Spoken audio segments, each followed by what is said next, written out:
नमस्कार, मैं प्रद्युमन जोशीला नलवा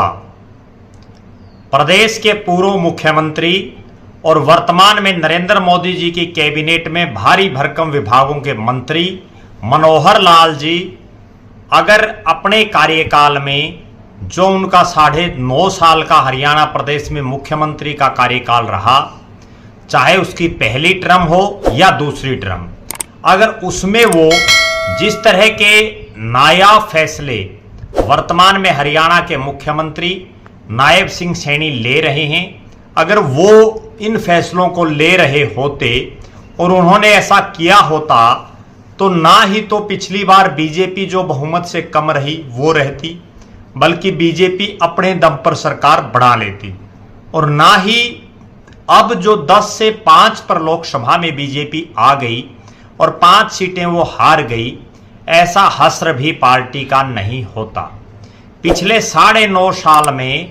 के बाद जब नायब सिंह सैनी को प्रदेश के मुख्यमंत्री की कमान मार्च के महीने में दी गई, और चूंकि उस समय लोकसभा का चुनाव था, आचार संहिता के चलते 6 तारीख तक कोई भी जो सरकारी घोषणाएं या जो सरकार से संबंधित काम होते हैं जो आचार संहिता के अंदर आते हैं वो नहीं हो सकते थे। अब 6 तारीख के बाद से लगातार नायब सिंह सैनी जो प्रदेश के मुख्यमंत्री हैं, उनका जो निवास स्थान है, जिसको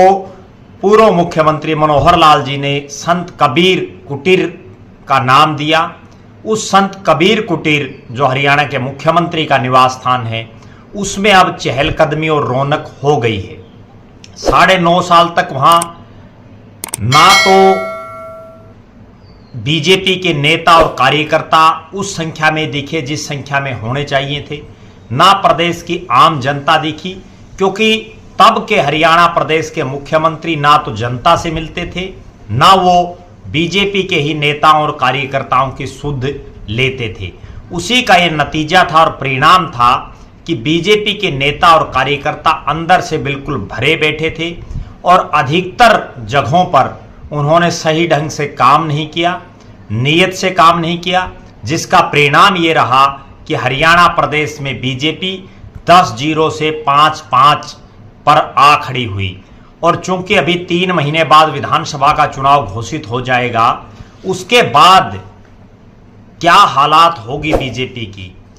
उसी पर मंथन करने के बाद नायब सिंह सैनी ने संभवतः ये निर्णय लिया। उन्होंने अपने दरवाजे मुख्यमंत्री का घर 24 घंटे जनता के लिए खोल दिया। अभी मैं खुद चंडीगढ़ 2-3 दिन लगातार था, तो उस दौरान मैंने ये देखा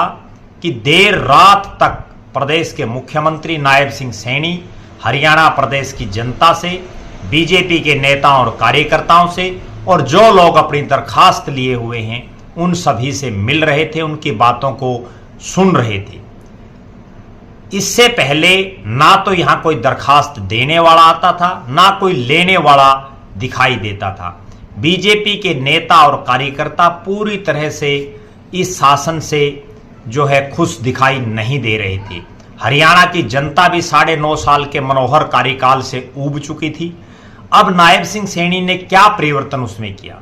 सबसे बड़ा परिवर्तन उन्होंने जो किया कि पिछले मुख्यमंत्री लोगों से मिलते नहीं थे, उन्होंने अपने दरवाजे जनता के लिए खोल दिए। अब हालात ये है कि मुख्यमंत्री से मिलने के लिए किसी को समय लेने की जरूरत नहीं है, बल्कि अगर मुख्यमंत्री जी कोठी पर हैं, वो अपने सरकारी निवास पर हैं, तो वो लोगों से मिलेंगे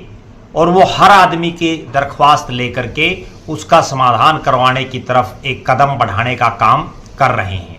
अगर यही काम प्रदेश के जो पूर्व मुख्यमंत्री हैं मनोहर लाल जी अपने कार्यकाल में कर देते, तो संभवतः बीजेपी इस बार जैसी उसकी हालात लोकसभा में हुई वैसी नहीं होती। अब मुख्यमंत्री नायब सिंह सैनी ने जिस तरह के फैसले लिए हैं, चाहे उन्होंने प्रदेश के तमाम जिला के अधिकारियों को 9 बजे से लेकर के और 11 बजे तक आम जनता की समस्याओं को सुनने के लिए खुला दरबार लगाने का जो उन्होंने एक निर्देश दिया है, इसके अलावा भी अगर आप चाहे सोशल मीडिया पे भी कोई पोस्ट डालें किसी समस्या के समाधान के लिए, तुरंत उस पर कार्रवाई होती है, विभागों को वो ट्रांसफर की जाती है और वहां से आपके पास फोन घनघनाने शुरू हो जाते हैं। वरना मनोहर जी के कार्यकाल में ऐसा कुछ नजर नहीं आ रहा था। वहां तो केवल गिने चुने लोग ही मुख्यमंत्री जी के आवास पर जाते थे और उनमें से भी कुछ एक लोग ही मुख्यमंत्री जी से मिल पाते थे। लेकिन अब चूंकि हरियाणा प्रदेश का आदमी राजनीतिक रूप से बड़ा मजबूत है, दिल्ली के 3 ओर हरियाणा लगता है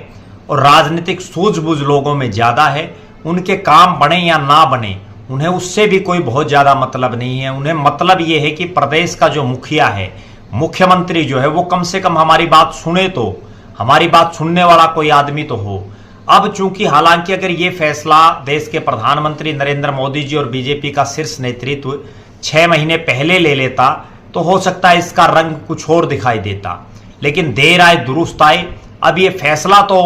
ले लिया उन्होंने नायब सैनी को मुख्यमंत्री बनाने का, और उसके बाद नायब सैनी लगातार इस तरह के फैसले ले रहे हैं। उन्होंने अपने दरवाजे सबके लिए खोल दिए हैं, खुद मुख्यमंत्री चल करके लोगों से मिलते हैं। इसके अलावा उन्होंने 9 से 11 बजे तक अधिकारियों को स्पष्ट निर्देश दे दिए हैं। अगर यही काम मनोहर लाल जी अपने 9.5 साल के कार्यकाल में कर देते तो हो सकता है परिणाम इससे ज्यादा सुखद बीजेपी के पक्ष में होते। अब देखना यह है कि जो मुख्यमंत्री जी की कार्यशैली है उस पर वो लगातार 3 महीने काम करके बीजेपी को क्या विधानसभा चुनाव में हैट्रिक बीजेपी की लगवा पाएंगे, या बीजेपी पिछली बार की तरह इस बार भी बहुमत से दूर रहेगी, या बीजेपी सरकार से भी दूर रहेगी। ये तीनों बड़े सवाल हैं जिन पर हमारी नजरें बनी रहेंगी। आप लगातार हमारे साथ बने रहें, हमारे फेसबुक पेज को लाइक और फॉलो करें, यूट्यूब पर चैनल को सब्सक्राइब करें, बेल आइकन घंटी का बटन अवश्य दबाएं, वीडियो को ज्यादा से ज्यादा शेयर करें, अपने बहुमूल्य कमेंट्स अवश्य लिखें। बहुत बहुत धन्यवाद। आपका अपना प्रद्युमन जोशीला नलवा।